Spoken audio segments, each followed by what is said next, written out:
নমস্কার বন্ধুরা, আজকের ভিডিওতে দেখব কিভাবে খুব সহজে আয়ুষ্মান ভারত কার্ডের স্ট্যাটাস চেক করবেন। স্ট্যাটাস চেক করার জন্য গুগল ক্রোমে গিয়ে সার্চ করবেন বেনিফিশিয়ারি .nha.gov.in। এটি লিখে সার্চ করার পরে এরকম একটি ইন্টারফেস হবে। এখানে মোবাইল নাম্বার এবং ক্যাপচাটি পূরণ করার পরে ভেরিফাই অপশনে ক্লিক করবেন। ওটিপিটি এখানে এন্টার করার পর লগ ইন অপশনে ক্লিক করবেন।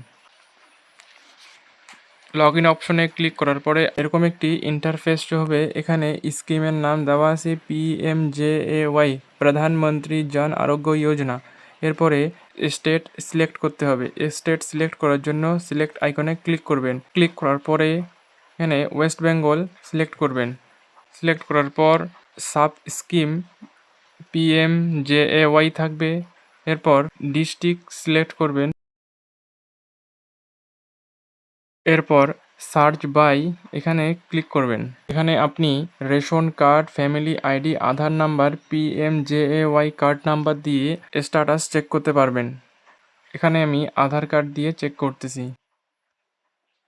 এখানে আধার নাম্বার এন্টার করার পরে ক্যাপচাটি পূরণ করার পরে সার্চ অপশনে ক্লিক করবেন।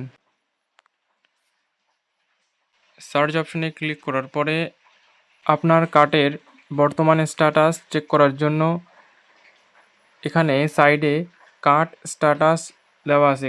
আপনার কার্ডের বর্তমান স্ট্যাটাসটি দেখতে পারবেন। এখানে অ্যাপ্রুভড আছে। যদি অ্যাপ্রুভ হয়ে থাকে তাহলে আপনার কার্ডটি হয়ে গেছে। আর যদি নট জেনারেট লেখা থাকে তাহলে আপনার কার্ডটি এখনও জেনারেট হয়নি। কার্ড যদি অ্যাপ্রুভড হয়ে থাকে তাহলে অ্যাকশন বাটনে ডাউনলোড অপশনে ক্লিক করার পরে আপনার কার্ডটি ডাউনলোড করে নিতে পারবেন। তো আজকের ভিডিওতে খুব সহজভাবে দেখলাম কিভাবে আয়ুষ্মান ভারত কার্ডের স্ট্যাটাস চেক করবেন। ভিডিওটি ভালো লাগলে একটি লাইক করে চ্যানেলটি সাবস্ক্রাইব করে পাশে থাকবেন। ধন্যবাদ।